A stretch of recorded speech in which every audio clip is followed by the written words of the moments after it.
It's all quiet in the underground bunker. Doors closed, locks bolted.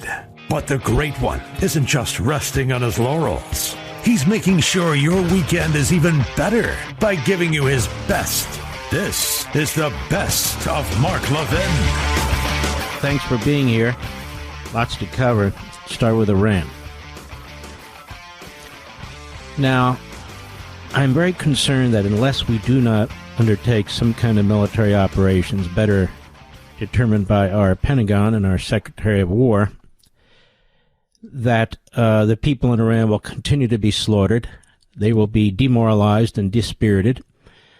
That the protests will stop or slow, and the Iranian regime will go through and start butchering, raping, torturing, and just murdering people left and right. Now, ladies and gentlemen, I have to say something to you. I don't know why this is taking so long. I really don't. And I don't want to hear about warmongers and neocons. We'll save that for the low IQ sloganeers of the Marxist-Islamist sort and the neo-fascist sort. The Persian people were our allies. They're not Arabs. They're more Western. And they want to be free. The Israelis knocked the crap out of the Iranian military. We blew out their nuclear sites. These people are starving. They don't have water. That regime is not only a fundamentalist Islamic regime that is spreading terrorism in our hemisphere, in our country, that tried to assassinate our president, but it is a regime that needs to be destroyed. Either you kill terrorists or they kill us. It's that simple. Oh, they want to talk to us. They don't want to talk to us in any rational way. The only reason they want to talk to us is to buy time so they can continue to kill people. This thing could be over in a week, 2 weeks, maybe less. And so they're hoping against hope, that we will be suckers and we'll buy into this talk stuff. What happened last time we spoke with them? Nothing. They were breaking out with the nuclear weapons, and then we hit them. Well, actually, Israel hit them, and then we hit the nuclear weapons. We're not trying to install a democracy. We're not trying to do anything. But there are times when we do help our fellow man. We can't help them everywhere, and we can't help them all the time. But in this case, it helps us too. Imagine that regime is gone. The effects it'll have on China and Russia and even Venezuela. Imagine that for a moment. It's in our national security interest. I know there is a mindset out there. There's a mindset out there that suggests we should do nothing. I always like to have some perspective, some history for us here, folks. We've never won a world war without allies. Never. Never. And allies don't have to be in the form of government. They can be in the form of people. I've told you before about the Battle of Yorktown, that we would have lost the Revolutionary War in that fateful battle, but for the French Navy. And the French went bankrupt after that battle, and it destroyed their government, really their monarchy. Now, I'm not saying we should do the same. We don't need to do the same. We have an ally in the region that is filled with brave lions, Israel. We have people in our country who are full of hate and evil. They're degenerates, just because I mentioned that name.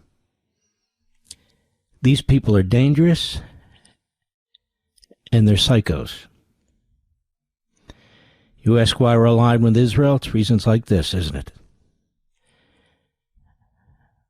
Most of the terrorism that is unleashed against the United States comes out of the Middle East, comes from Muslim countries almost exclusively. Israel's surrounded by those countries. We have an opportunity now to take out the mothership of terrorism. The one that is involved in more terrorism than any other country on the face of the earth and has been for half a century. Has killed God knows how many Americans. The people want to overthrow them. The vast majority of the people. And they're marching in the streets and they're being slaughtered. Slaughtered. Young people. Young people. This is not only a fundamentalist, Islamist, jihadist, terrorist regime that slaughters its own people. It's a thugocracy. That is, the people who are in the government are getting filthy rich, while the people outside of the government are suffering horribly. They're begging us for their help. For our help, that is. But even more, the president has promised it, I've counted 5 times. 5 times to take action. 5 times. There's a story in the Wall Street Journal and elsewhere that the vice president is pushing against military action and promoting diplomacy. I have to disagree with him on this. Diplomacy for what? Negotiate about what exactly? Every day that goes by, this regime has another opportunity to survive. They don't want to negotiate because they want to give up something. They want to negotiate so they survive. Let me put it to you this way. Our inaction ensures that that regime will survive. Those people don't have any arms. They don't have anything. Meanwhile, Iran is importing militia from Iraq. I have no doubt they're importing militia from other parts of the Arab world. And those people are dead ducks.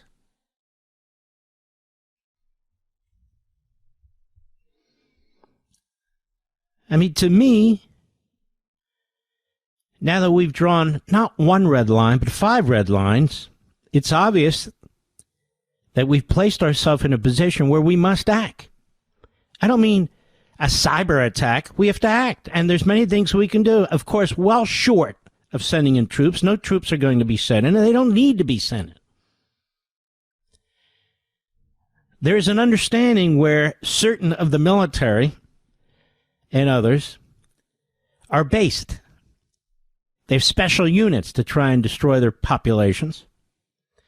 They've arrested, I've seen estimates, over 10 to 15,000 people already. Well, the head prosecutor for the whole country announced that they're going to start executing people. And they're going to start executing people tomorrow to send a message.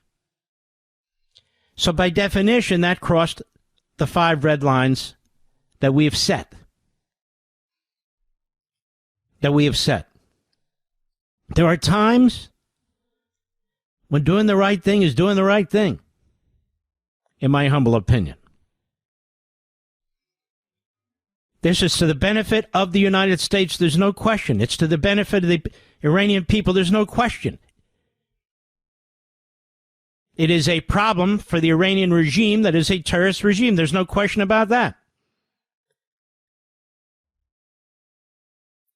There's almost a disconnect. There's like a struggle within the administration, I find from time to time, at the mid-level or the secondary level, that it's not in sync with the president. It's just not in sync with the president. You literally have people in our country now, podcasters and phony influencers, who side with the enemy openly side with the enemy.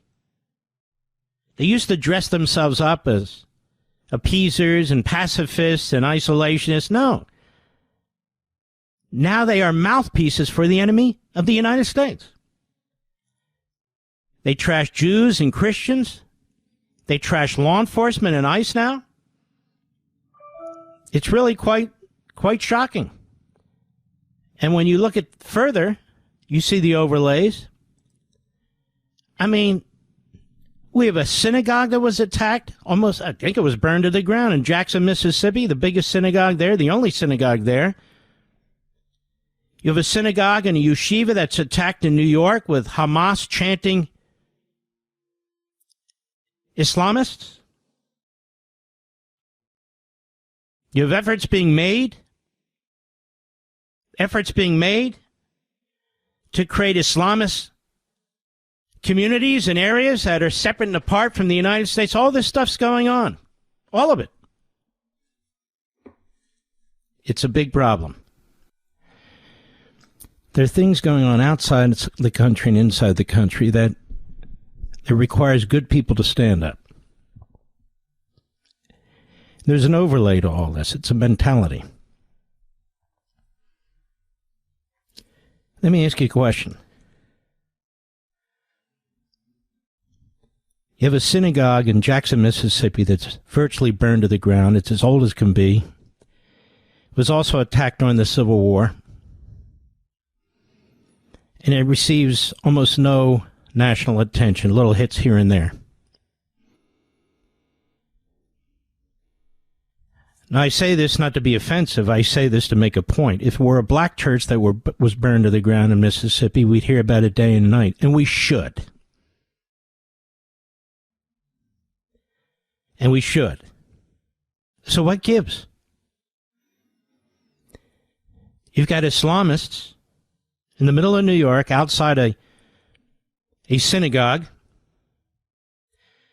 with bullhorns, with drums, trying to prevent people from worshiping in their own synagogue. Is that American? And it receives minimal attention from the networks. Minimal national attention. Is that okay?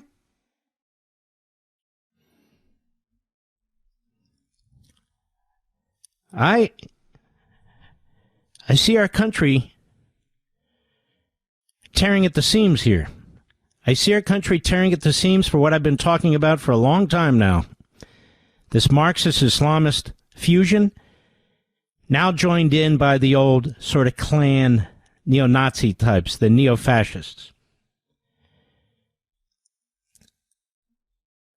And it's a huge problem for we as Americans who believe in our founding and believe in our system.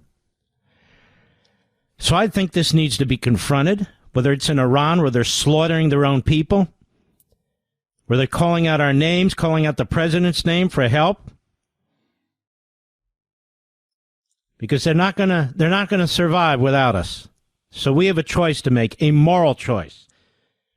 I've already given you some of the reasons substantively, but how about spiritually? Mark Levin.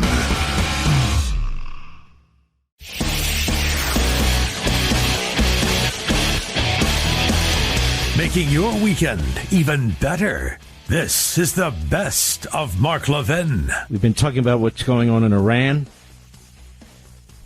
We've been urging military action of some kind. I don't know, special forces maybe hitting certain units where we know they have troops located, basically Gestapo, who go in and murder citizens. They're now hanging people. These are young people. There are videos and photos, and I have posted some on my various social sites, where you can see how horrendous this is. They're just being shot in the streets, back of the head, front of the face, in the chest. And it's horrendous. And CBS is reporting anywhere from 12 to 20,000 have been murdered. We'll get into all this. The President of the United States, this most recent comment, as he was getting on Air Force One, heading back to the White House, convening a meeting to further determine what action to take, and I think he's ready to roll. It's just a matter of what exactly they do. Said the following, cut 26, go. And I'm going back to the White House now. We're going to look at the whole situation that's going on in Iran. It's really bad stuff. Minnesota is going to have to take care of itself for a little while. We have tremendous theft and fraud going on in that state because you have an incompetent governor, grossly incompetent governor, and a corrupt governor. But we'll straighten that out. But Iran is on my mind when I see the kind of death that is happening over there, we think. So we're going to get some accurate numbers. I'll have it in about 20 minutes. We'll get some accurate numbers as to what's happening with regard to the killing. The killing looks like it's significant, but we don't know yet for certain. I'll know within 20 minutes. So, on sanctuary cities, and we'll act accordingly. And the killing is just horrendous. The Europeans have spoken out, said they oppose what's taking place, and they've called the envoys in for a meeting. That's about as good as they're going to get. That's about as good as they're going to get. Then there's phony press that the Israelis really don't want this regime addressed because it could be a worse regime could come in. Of course, that's phony, too. The World War III guys, every time we do anything, they accuse us of wanting to start World War III. They're in high dungeon, as always, shrieking about World War III beginning. These young people are freedom fighters. And when we turn our backs on them, we get communist China. We get Cuba. In other words, it gets worse. It doesn't get better. For us, the United States of America, it gets worse. I don't know how you can love this country and be compassionate and humane and be a Democrat anymore. I just don't. Virtually every single one of them, with few exceptions, very few, has denounced what that regime is doing and then said we shouldn't do anything about it. Has denounced what that regime is doing, said we shouldn't do anything about it. I take note, and I think many of you will as well, of the lack of demonstrations in our country by the Marxist-Islamists in support of and in defense of the people being slaughtered in Iran. I mean, it's thousands and thousands by this regime. Now, they claim to care about the rights of people, the right to vote. There's genocide taking place in Iran, real genocide. And they say nothing. Zero. I noticed the woke right neo-fascists say nothing. Zero. And you should keep this in mind, because it tells you what they really believe in their heart and soul and in their walnut-sized brains. They favor these kinds of barbaric, Islamist, Marxist, police state, or fascist regimes. They keep attacking capitalism. Socialism, let's be honest, socialism is a myth. Okay, the theory of socialism is a myth. It's an utter and complete myth. What they want is feudalism. And they want feudalism, which means that a relative handful of people control everything. That's what they are. That's what you have in all these regimes. That's what you have in communist China at the top. That's what you have in Cuba. That's what you have in North Korea. That's what you have in Iran and so forth. These are fascistic, feudal societies dressed up as people revolutions. Marxism, that is communism, call it what you wish. Marxism is the real name, but that's okay. Marxism is as phony as a $3 bill. Marxism is a theory that's impossible. Even if it were beneficial, and of course it's not, it's an impossible theory. Human beings are motivated for a billion different reasons.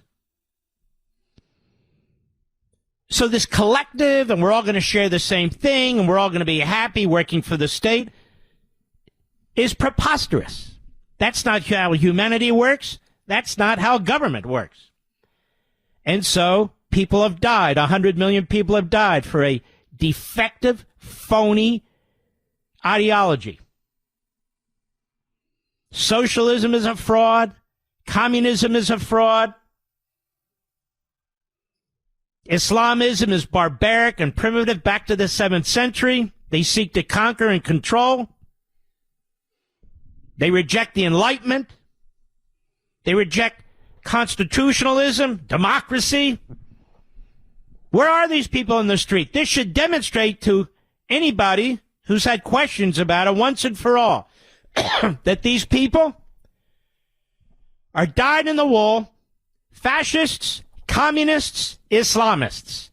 Take your pick. All fused together to overthrow our country in the West. Not for the good of the people, for their own grift, for their own power, to advance their own cause. What you see going on in Iran is a fundamentalist Islamist government that is also corrupt mobster government,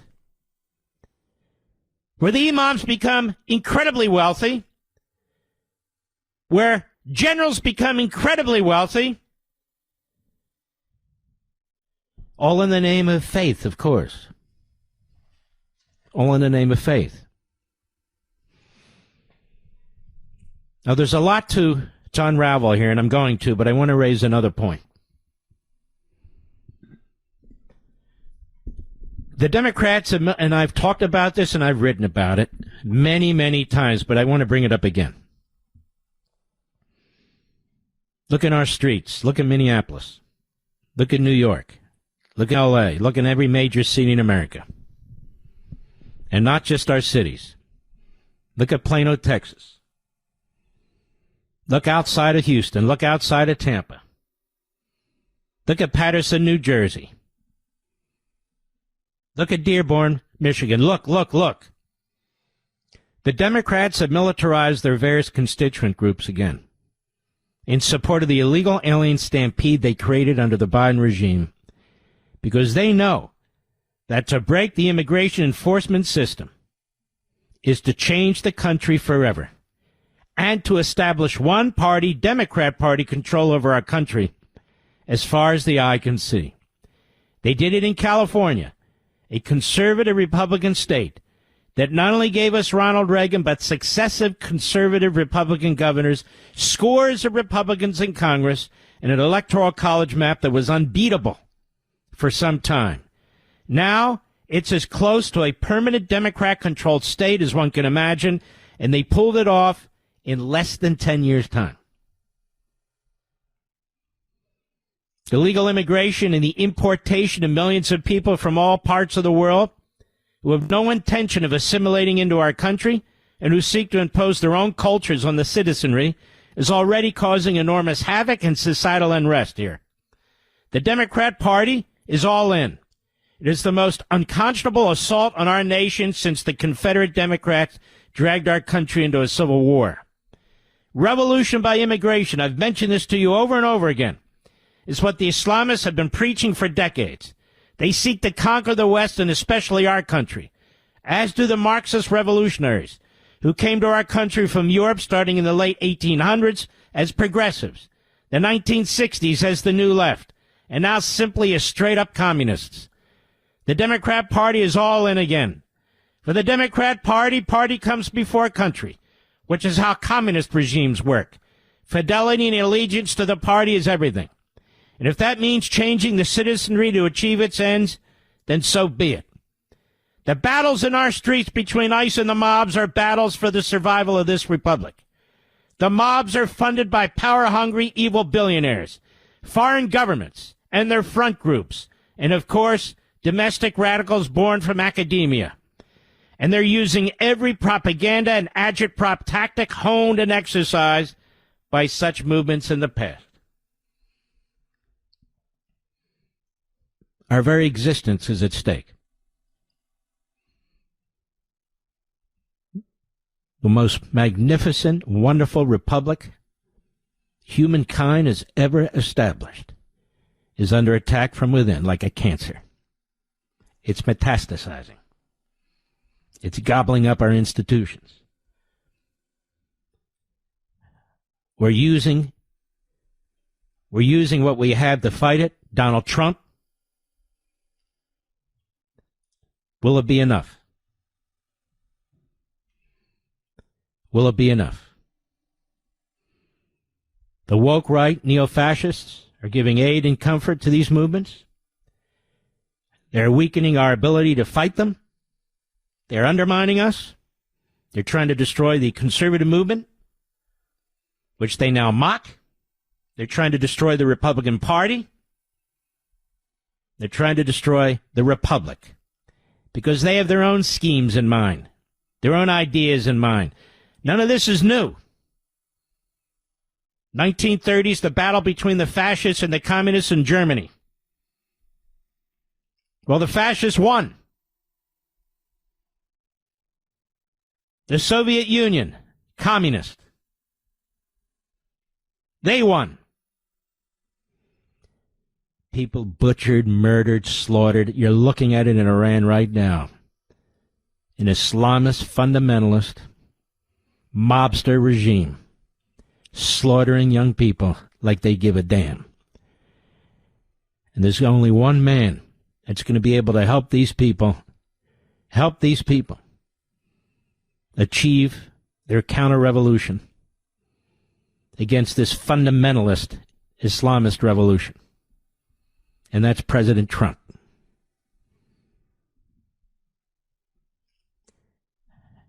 And let's hope it's sooner than later. And if we are going to duck and bend and fear every regime, every evil genocidal regime, because we're afraid it'll start World War III, then we will have a World War III. Weakness begets bullies. That's what happens. Mark Levin.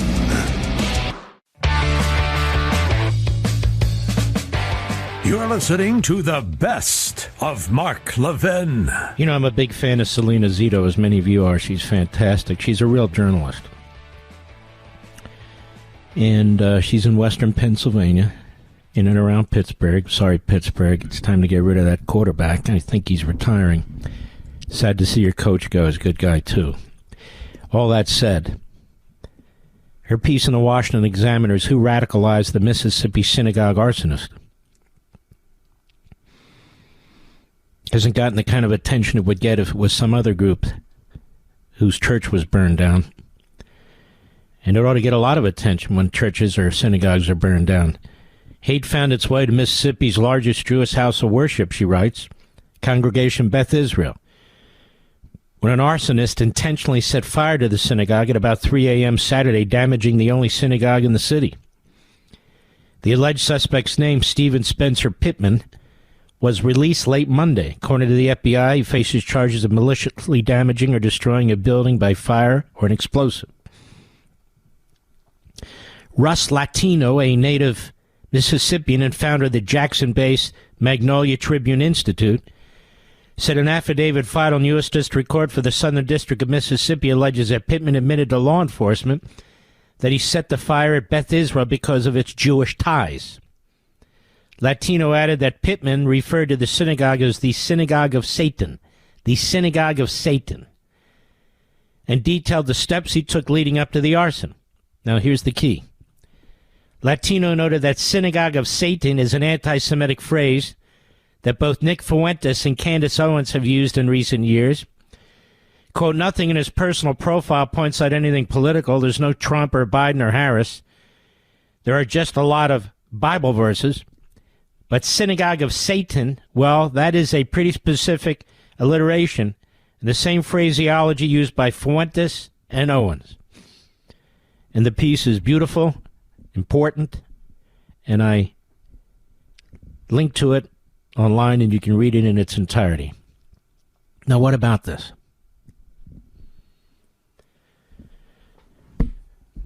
Now, look, I don't know if there's a direct line or not. There really doesn't need to be. With the language that's coming out of the mouth of Tucker Carlson and Candace Owens and Steve Bannon, Nick Fuentes, David Smith, who else? I can't even think of it. Megyn Kelly now and others. It is the kind of language that incites certain people to do violent things. And I'm telling you right now, when you keep smearing an entire faith, an entire people, the only Jewish nation on the face of the earth, and you do it day in and day out, and you are relentless about it, for many reasons, whether you're on Qatar's payroll, whether you're a mental case, whether you're just a Jew hater, whatever it is, it has consequences. We've seen this before all over the world. It has consequences. If you're going to talk like you're a PR agent for the Third Reich, or you're going to nod your head and then pretend you're not. In other words, if you're a mini Goebbels, it has consequences. Words have consequences, and they are intended to have consequences. So when Fuentes and Owens keep talking about a synagogue of Satan, and this guy uses that phrase, and he has no political background at all that you can tell, it's poison. Burning down a synagogue in Mississippi. Attacking a synagogue in the center of New York. Celebrating Hamas. Many synagogues have now been attacked in this country, most notably the one in Pittsburgh, where parishioners were murdered, one at a time.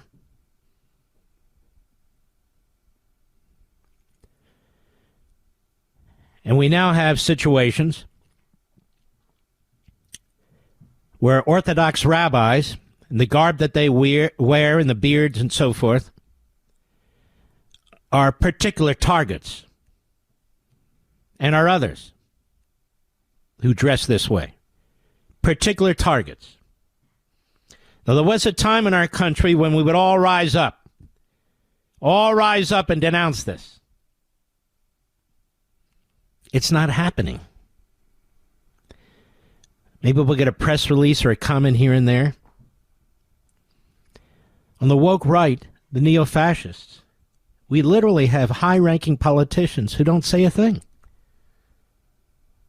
Or if they say anything, they pretend in some kind of word salad it's not happening.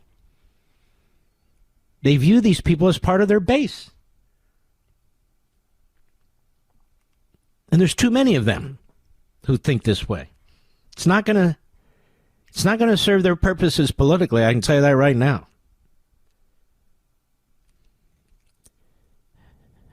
But Selena's right about this. His social media presence on X shows a young man posting about his Christian faith in baseball, where he was a standout player in both high school and college. Latino said the entire Jackson community has rallied around the Beth Israel congregants. Many different faith organizations. This is why I love faith organizations. And the governor, same thing. Public safety commissioner, same thing. She writes, the arson follows years of violent attacks against the nation's Jewish community dating back to October 2018, when Robert Bowers murdered 11 worshipers at the Tree of Life Synagogue in Pittsburgh's Squire Hill neighborhood. The worst massacre of American Jews in our history. Julie Parrish, who lives in Squire Hill, maybe it's Squirrel Hill, and is in the Mid-Atlantic region director of Stand With Us, said she is horrified by the deliberate arson of the synagogue in Jackson to target Mississippi's largest and oldest house of worship, desecrating sacred Torah scrolls and destroying a library and administration offices. It's unmitigated evil. And she mentions the documented scores of graffiti attacks in Pittsburgh's largest Jewish neighborhood. Remember, this is the area she represents. Said while this fire was an attempt to intimidate and harm, it will not succeed. And Selena, who, by the way, is Italian Catholic and a wonderful, wonderful righteous Gentile, she said violence targeting Jews and Jewish institutions surged after October 7, 2023. Now, why is that, America? It's because The Muslim Brotherhood, Hamas, Qatar have poured money into this country, Iran, and Communist China. They've bought people, they've bought podcasters, they've bought politicians, they've bought media outlets, they bought quote-unquote influencers. This attack was led by Hamas terrorists. Since then, a Jordanian national broke into a solar power generation facility in Wedgefield, Florida, because he believed the company supported Israel, causing $500,000 in damage. Last May, 2 Israeli embassy staffers, these young kids, were killed by a lone gunman in Washington. A month later, Boulder, Colorado, Mohammed Sabri Salman allegedly threw Molotov cocktails at a march supporting Israeli hostages. Prosecutors say he attacked the group with incendiary devices, killing one, injuring others. Yes, he tried to burn them to death. 8,873 anti-Semitic incidents in the United States in 2023, 140% increase. Total combined, in 2024, 9,354. And let's be blunt, part of this is due to the fact that we've imported a huge number of people from the Middle East, from Islamist countries, Islamist-ruled countries, I should say. Let's be honest. They're not even saying, support Palestinians. They're saying support Hamas, which many Palestinians don't even support. Last April, on his first night of Passover, Cody Balmer scaled an iron security fence at the governor's mansion in Pennsylvania. In the middle of the night, he filled used beer bottles with gasoline, and he attempted to kill the governor, burned down half the mansion there. Told police he intended to beat Shapiro with a small sledgehammer if he encountered him. He also said he needed to know that Balmer will not take part in his plans for what he wants to do with the Palestinian people, whatever that means.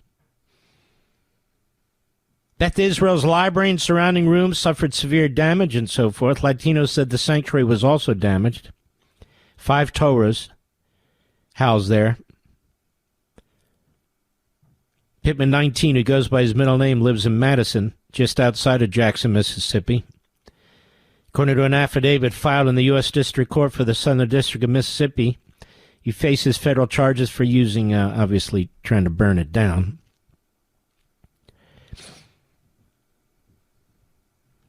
Three days ago, around the time of the attack, a post on what investigators believe is Pittman's Instagram account suggested his interest extended beyond baseball. Featured an image of Princess Clara, animated character from Drawn Together known for religious fanaticism and bigotry, pushing Mumbo Alago, a secondary character depicted wearing a Star of David and carrying bags of money into a pool while shouting, "A Jew in my backyard, I can't believe my Jew crown didn't work. You're getting baptized right now." The question is, who radicalized this man? With seemingly no ideological bent, from posts about baseball and faith to attempting to burn down a house of worship and using phraseology like synagogue of Satan. What do you think about this, Fuentes and Owens? What do you think about this, Carlson and Bannon, and all the rest of you disgusting reprobates, you vulgarians?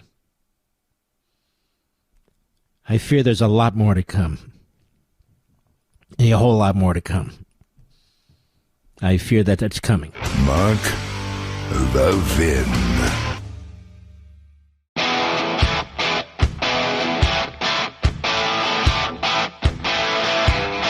The Great One makes your weekend even better. This is the best of Mark Levin. We talk numbers. But to put human faces on these slaughters, when you look at these videos, these beautiful young people who are being slaughtered, their faces, their eyes are wide open. You think, God, that could be my daughter, or my son, or my granddaughter, it's just horrendous.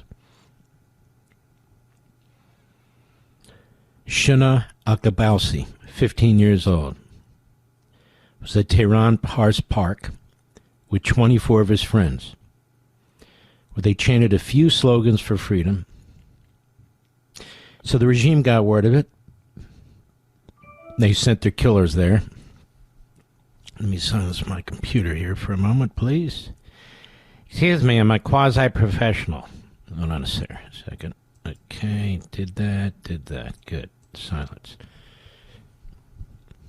And guess what? All 25 of them were murdered.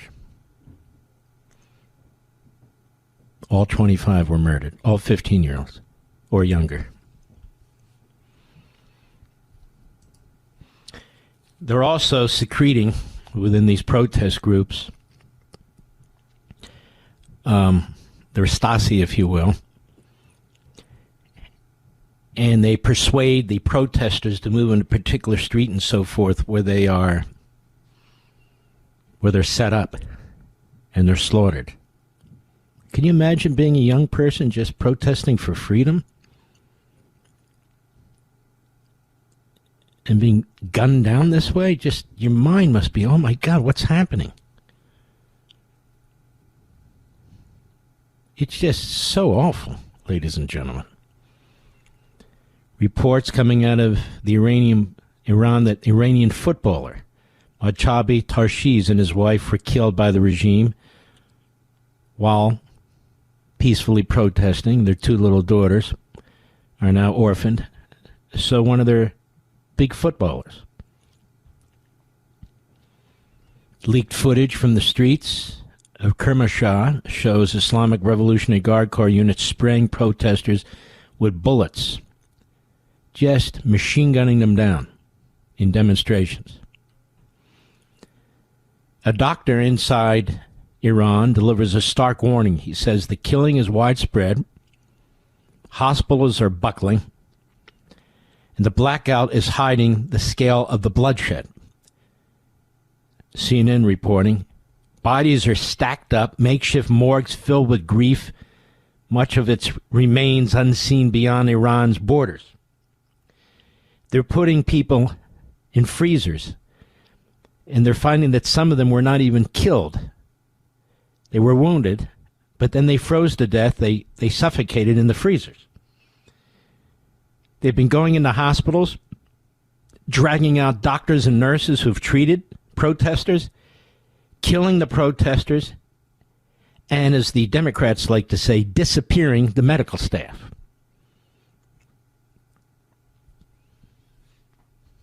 This is what's going on, and probably a hell of a lot more. I posted another one where these protesters, ladies and gentlemen, they're young people. They're running down the street, and the killers, the SS, they're shooting them in the back as they're trying to run away. Now, we urged them to keep protesting, did we not, Mr. Producer? Did we not say keep protesting? We did. Keep protesting, help us on the way. That's why I have to believe that this period of delay is intended to make sure that we are properly positioned to do what needs to be done, whatever the strategy is. I've got to believe that. The authority of the Iranian regime in telling us anything is no authority at all. None at all. It's just what's happening it's just beyond description to me. Remember the ICE agent that was struck by the vehicle being driven by Renee Good, and all the Democrats saying that he jumped out of the way, he was not struck, he was not hurt badly, and he shot her from the side, and he shouldn't have shot her, and he should be charged with murder. Remember all that stuff? Remember this mayor, Jacob Frey, compared ICE agents, his injury, to a closing a refrigerator door with his hips? Remember all that? Well, if you don't, I just reminded you. Well, there's been a little change. Now, the narrative changes, but the Democrats won't change the narrative. The federal agent who shot her suffered internal bleeding to his torso when he was struck by her vehicle. Got that? The extent of the bleeding was not immediately clear. However, there was internal bleeding. which means he was hit hard, and certainly hard enough. The health update comes after Minneapolis Mayor Jacob Frey previously downplayed the agent's injuries. I don't think they give a damn if the agent was killed. What do you think of that? That's just the way it goes. Cell phone videos of the encounter prompted a mix of reactions from officials and lawmakers. The Democrat Party has unleashed its militia again, as it did in 2020, to preserve what they created.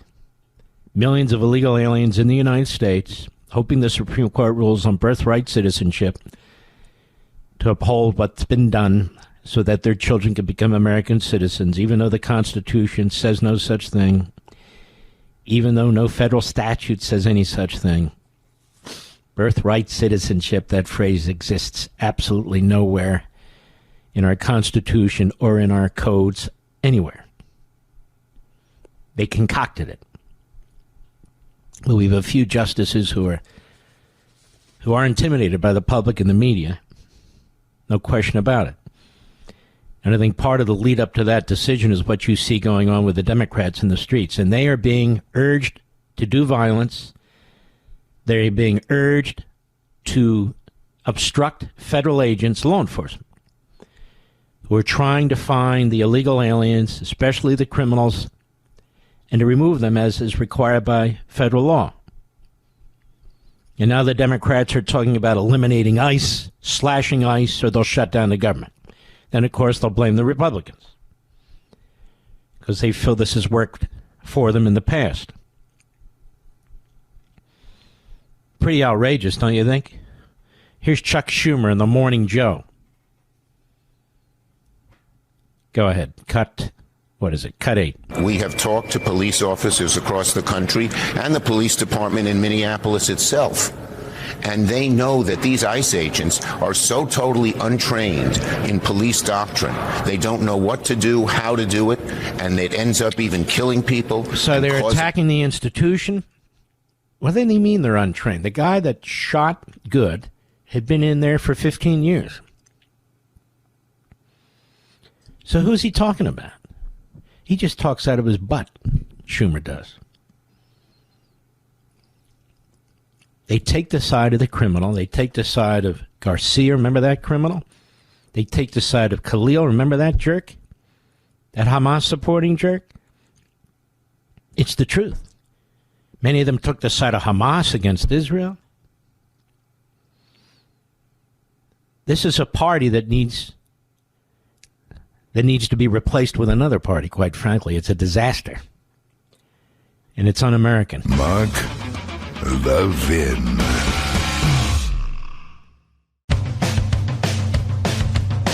We're giving you nothing but the best of Mark Levin.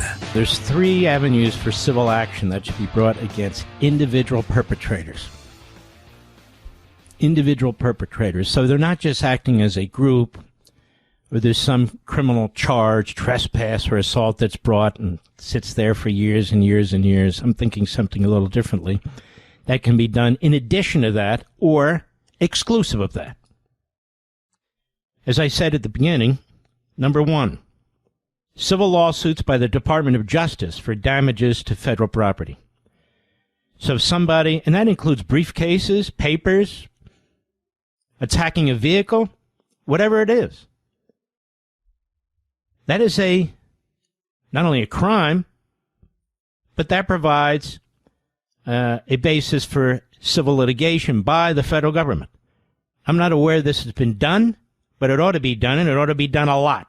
Number 2, very important, individual ICE agents. You know, they're citizens too. They're citizens too. Even though the left, the media, and the Democrats try to dehumanize them. Each one of them is flesh and blood. Each one of them has a family. And each one of them, if they're performing their duties and they are assaulted by one of these rioters, they can bring a civil lawsuit against the rioter who did indeed assault them. that is one of the agents. The agent who was assaulted can bring the civil lawsuit against the rioter who assaulted him. We should be encouraging this. Their unions should be encouraging this. Legal groups that do litigation should be involved in this. That's number 2. Number 3, the federal civil asset forfeiture law. Any vehicle used by anybody to block ICE, that is, obstructing federal law enforcement from doing their official responsibilities. They should forfeit their vehicles, they should be seized on the spot, and they should be sold. Whether it's a truck, a pickup truck, a car, doesn't matter, motorcycle, they should be forfeited. The vehicle should be forfeited, seized by ICE, and sold. Now, this may not bring an end to this highly organized, ideologically driven, and funded effort to overthrow our country. But these are more tools, more weapons that can be used that will directly affect the rioter, directly affect the perpetrator, directly affect the assaulter. So they have to literally pay for what they've done. Not just get a mug shot and a smirk and so what, 30 days in jail, whatever it is. No. Guess what? Guess what? You owe the federal government money. Guess what? The individual agent's going to sue you for everything you've got because you've assaulted them. That's not only a federal offense, that's a civil offense. Never forget these 2 words. Pain, suffering, Mr. Producer. Nobody better at it than these slip and fall lawyers, the ambulance chasers. But in this case, it's real. For instance, that ICE agent that was hit by that automobile and had internal bleeding, he could sue that family. He absolutely can. Absolutely can. And the feds could take that vehicle. I'm just using that as an example. There are other examples where there's not, firearms involved. Let's say one of these people sprays something at an ICE agent. That's assault. Throws something at an ICE agent. That's assault. Hits an ICE agent. That's assault. Pushes an ICE agent. That's assault.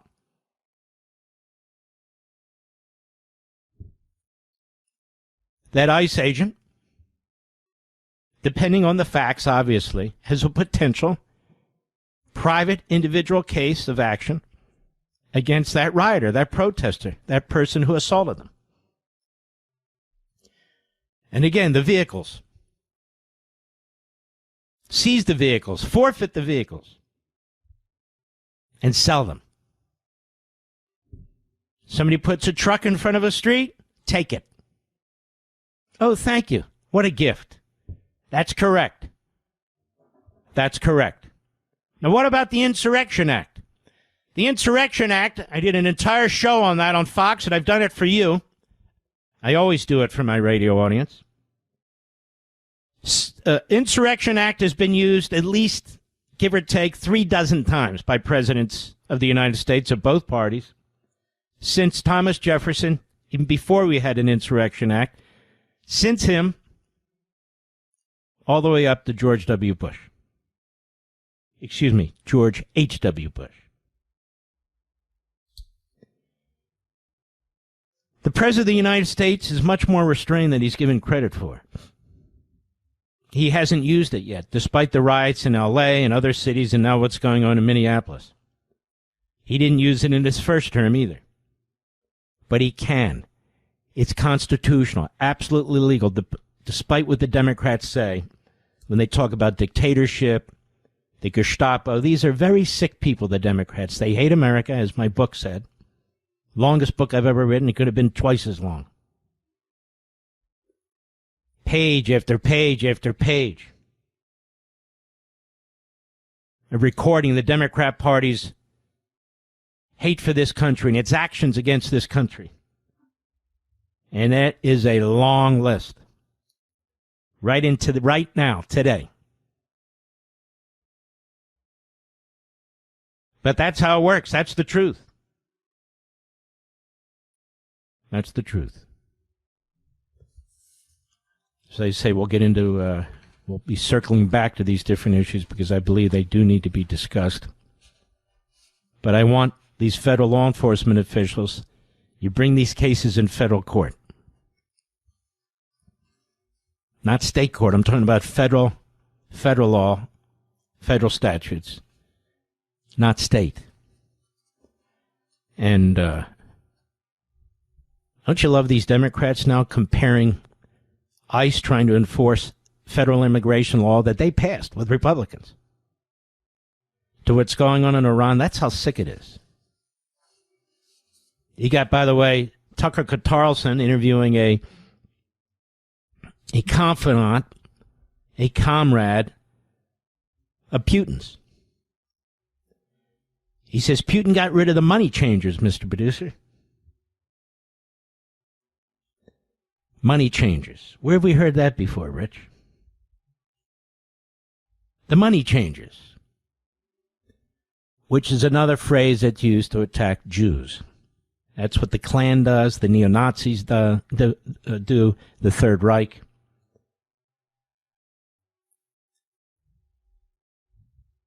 Tucker Carlson is a Klansman, in my opinion, without the white robe and without the bow tie now. That's what he is. Effectively, that's what he is. He says all the same things they say, but he's worse. He actually goes to enemy countries to spew this stuff, and they repeat him, and they use his shows, like in Iran, as they slaughter their own people. We literally have politicians in this country who won't denounce him, and in fact, befriend him. That's not going to work. I'm not going to get into this, but I literally have some people suggesting, Mark, you really need to get off this now. You need to slow down on this stuff. Folks, I only bring it up when it's in front of my face. And 10 months ago, that's what everybody was saying. Don't talk about this. Don't reveal this.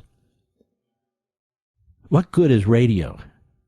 What good is TV? What good is podcasting? If you don't alert your fellow Americans to this threat that we face internally in this country, whether it's the Islamists and the Marxists or whether it's the neo-fascists. I can't talk about traffic all the time and the weather all the time. I understand that's important. I can't do paint by the numbers here. Some people do. They go on a website, they look at the top 10 stories, and I can't do that. And you don't want me to do that. So I talk about history and the Constitution. I talk about philosophy and economics. We go very deep sometimes. And I talk about things that are happening today. Sometimes they have a smiley face, but often they don't. You ever look back at history, those of you who do, and say, how did this happen? How did this happen? Why were people so quiet? The New York Times didn't say anything. The Washington Post didn't say anything. Our politicians didn't say anything. That will never happen with me. I've read too many books. I've studied too much history. There's been too much evil that has been birthed and spreads like a cancer metastasizing, because people don't have the courage to speak up regardless of the consequences. And I'm going to tell you something. I have consequences right here. I have wonderful sponsors, but some of them are going to drop out. Not all of them. Not most of them. But a couple. And that's okay. Let them go. And not just them. I understand this is upsetting. Upsetting to me, too. But you know, it's one thing if my voice, if they attempt to silence it, it's another thing if I silence it myself. I couldn't live with myself. I don't come on the air and rant. I don't come on the air and curse. I don't come on the air and feed you conspiracy theories. I treat you with respect. I'm blessed by you out there. There's many other places you can go. I know this. I feel like we're a big, extended family. This national town hall meeting. I truly do. You people who've been on radio, who can't handle it, it's too much work, it's 3 hours, they'll do it for a couple of years, maybe 10 years, then they go do something else. I'm committed to this platform. I'm committed to talk radio. Right to the end. Right to the end. I believe it is the greatest communication platform of any, period. And there you are.